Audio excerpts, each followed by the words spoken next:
Innova upgrade. Guys, in-upgrade namin to. Check this out. LED, in-upgrade namin. Para lumakas yung ilaw for the Innova. Lagyan natin siya ng hood logo. So, check out this video. Check this out. Fender flares. Nilagyan natin siya. Step board. Ang ganda na itsura ng Innova. So, may step board doon sa fender flarings. Yan yun. Check out our video sa YouTube. JC Garage. Punta kayo sa YouTube. Makikita nyo yung mga setup na ganito.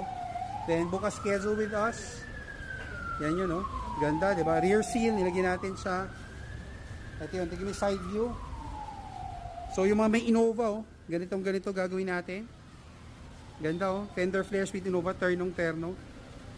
Yan, lalagyan lang natin siya ng mudguard. Ito yun, guwapo. The LED sequential lights. Nilagyan rin natin siya para mas updated yung look. Then, tignan nyo yung LED